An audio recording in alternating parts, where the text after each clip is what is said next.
Good afternoon, ladies and gentlemen. Welcome back to season 3 of Midday with Trey. I'm your host, Trey. Let's get right into the show. Today's guest is an instructional technology grad student right here at Coastal Carolina University and who also DJs on the side. Let's give it up for Tre Cornish. Welcome to the show, man. Welcome to the show. Thanks for having me. I appreciate it. Yeah, so if you want to start off by just telling the audience just like a little bit about yourself and, you know, from maybe from birth all the way up until where you are now. Like, what has your journey been like? All right, yeah. So, hey everyone, I'm Trey. I'm Tre Cornish. I'm currently an instructional technology student at Coastal Carolina, and I just graduated in the spring. So yeah, I was born in Sarasota, Florida.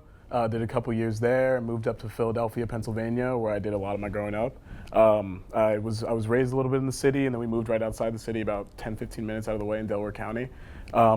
Yeah, I've just been doing school all my life, obviously, and DJing and teaching. We can start there. I got my degree in early childhood education. I've always wanted to be a teacher. I've always loved kids, so that's kind of just been where I've been going at school-wise. I was doing sports growing up. I was running track. And I did that all throughout high school. When I decided to not do it at a collegiate level, I kind of just transitioned to putting it all into teaching and kind of just having that be the driving point of my college career. And then also I've always been into music. So I've grown up listening to music. I grew up going to church, obviously. I really like all my music influences that I've been listening to. A lot have been rap oriented. Yeah. Sorry about that. But yeah, so I've just kind of been always growing up listening to music, and then it kind of just turned into me like making music. I've always been playing instruments. Like I've had a perfect ear, had a perfect pitch since I was about 7. So I've kind of been putting all that into what I'm doing now, which is making my own music. I'm into dance music, so like house music, electronic music, all in that scene. So I've kind of just been having that. All of those moments in my life just kind of pivot all into what I'm doing now, which is just teaching and making music. That's amazing. Yeah. All right, so let's dive into your Coastal experience a little bit. What was your freshman year like, as a freshman here on Coastal's campus? So my freshman year was actually really interesting.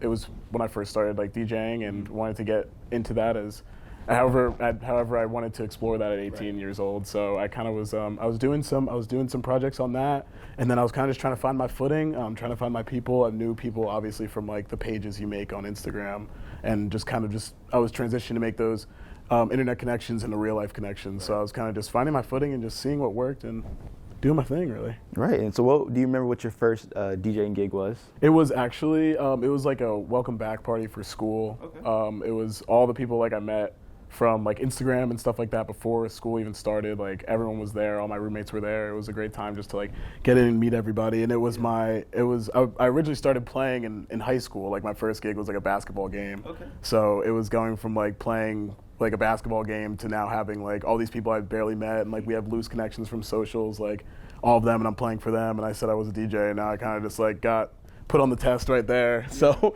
yeah, that was my first one. That's cool. And so have you run into any misconceptions about what an actual DJ is, or what do you define DJing as? So obviously a DJ is just, bottom line is it's a DJ's there for people to dance. Like a DJ's there for kind of to put on a performance, but it's kind of transitioned into something that's not all the time background music, into something that's like kind of the current day rock star. Like people will buy tickets to go see DJs just because of their brand, just because of their name, just because of like how they look and XYZ, all that stuff, and the latter.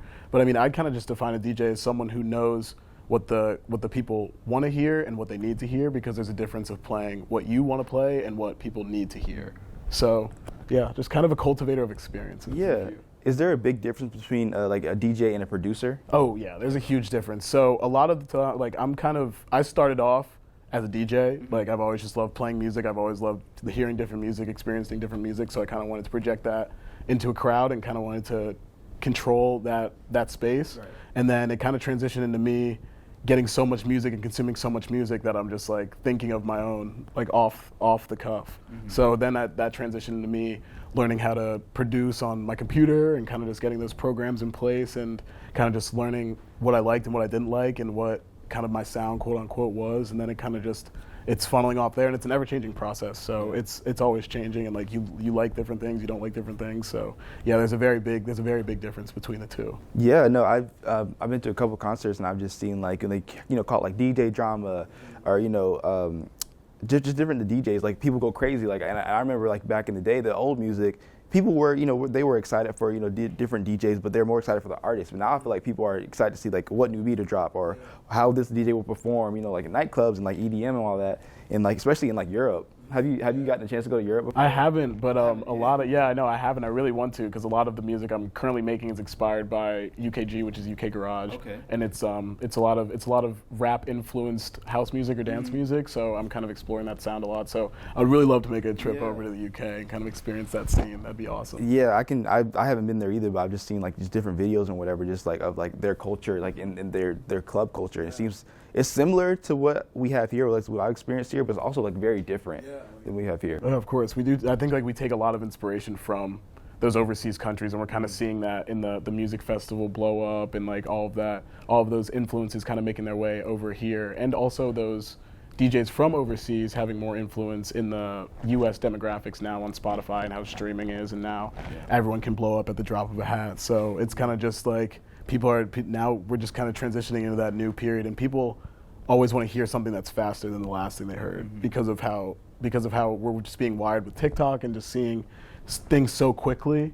People are reflecting that in their lives and like wanting things faster and wanting to hear things faster. So it's natural that our ears are just molding into that faster, more style of music. Yeah, and so with your education side of your life, do you feel like you have any like crossovers between like what you learned in the classroom, the classroom either undergrad or your graduate program so far that has crossed over to like your DJ life? Yeah, a lot actually. Like this past year, like as I'm gaining traction, like I'm seeing a lot of DJs that are coming that are kind of just up and coming, like DMing me, messaging me, asking for advice, asking what to do, XYZ, and even like one of my best friends, Jacob, like I taught him how to DJ. Okay. So and now he's my work partner, like he's my business partner, and now we make music together and XYZ. But I mean, I've been blessed to have the opportunity to know like how to teach people and how to coach people in that space and just in general, and it kind of just transitions into me kind of having this more of a drive to make better stuff and the progress, because now I'm doing it I can show someone how to do this better than I'm doing it. So it's kind of just it's all crossing over now, which is it's a good place to be at. Yeah, I bet so.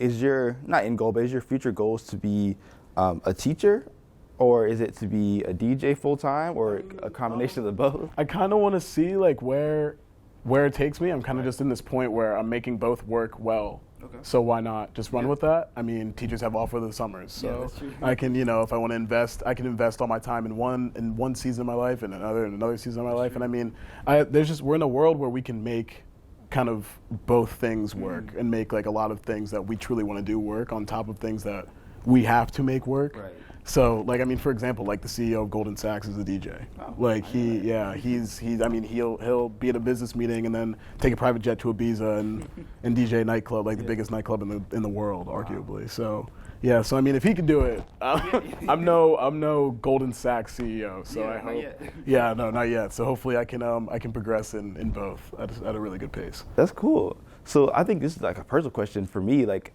When you're out there DJing, do you get like sort of like a high, not a high, but like a rush of adrenaline when you're out there? You can tell the crowd's really vibing with your music. Yeah, you're definitely, once you get in a groove, like you're definitely feeling it a little bit. I mean, like Shaq, because Shaq's he's not taking up DJ, but he's doing a lot more with DJing now. And he said the reason why he's doing it is because he can't replicate a Game 7 energy anywhere else than when he's DJing for a crowd.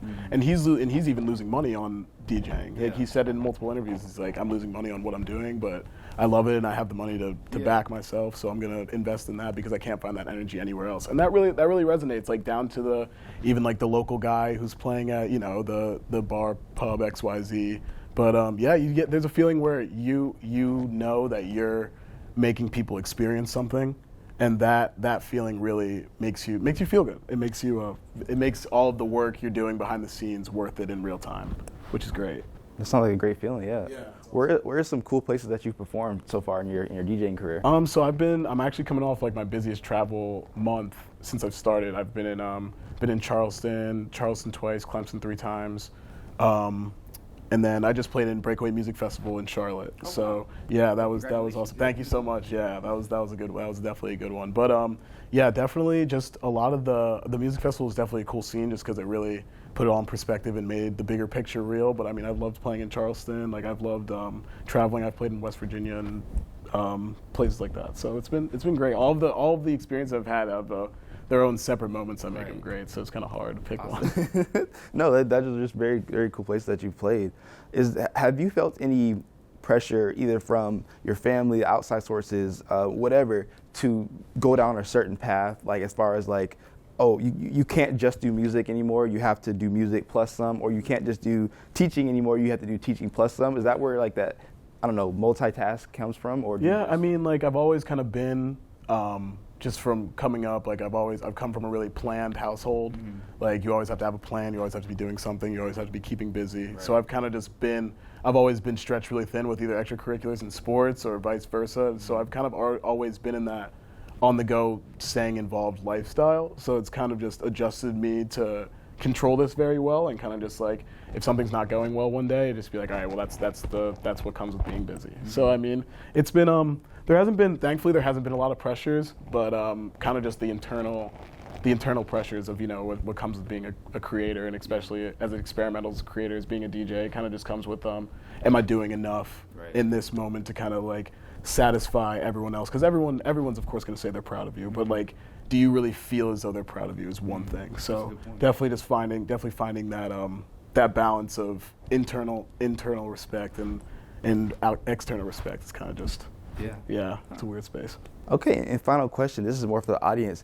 Can you give some advice to people, maybe not even in the DJing aspect, but just trying to find their way between their creative dreams and goals, and then their, you know, maybe, I hate to say more realistic because anything is realistic, but you know what I'm saying? Like how to tie those two things together like you have done so well. I mean, honestly, just go for what you want. I mean, you're not going to have any other time like the present to go for what you want. You can either be content with how you're living, or you can be ahead of now and just think about what was before and what you could have been doing. So why not like the present? I tell myself, like, we're in this stage where it's really, I feel like I'm really justified in being healthily selfish, I call it. It's where like you kind of just investing this time in yourself because you've done so much in the past to kind of not appease others, but please others. You went to college, you do your homework, you go to school, you go to work, XYZ. Right. You should have the years of your life where you can invest personally in what you want and kind of see if it sticks to the wall. And if it doesn't, I mean, you tried your best, and you know, you move on with life. That's just how it works. So I mean, go for what you want, and if it doesn't work out, you had a whole lot of fun doing it. So. All right, great point. Well, we appreciate you for coming on the show. I learned a lot. I know the audience learned a lot, and thank you so much for coming on. Of course, thanks for having me. I appreciate it. All right, it's time for Pen of the Week. All right, so this is my pen. I don't really have a collection. I used to collect snow globes, but I don't really have a collection. But since I'm a teacher, I end up collecting a lot of things, and the main thing was pens. So I started to make a little bit of collections that like cool pens, I guess. And this is definitely my coolest pen. I think it's cool because it kind of looks like me. It kind of looks like my hair. So that's pretty much it. But thank you. Thank you so much for watching this week's episode. Make sure you follow all of our social media pages. We have a bunch of stuff that goes up there that may not make it onto the main YouTube channel, so make sure you do follow all those pages. But until next time, I'll see you guys later. Bye.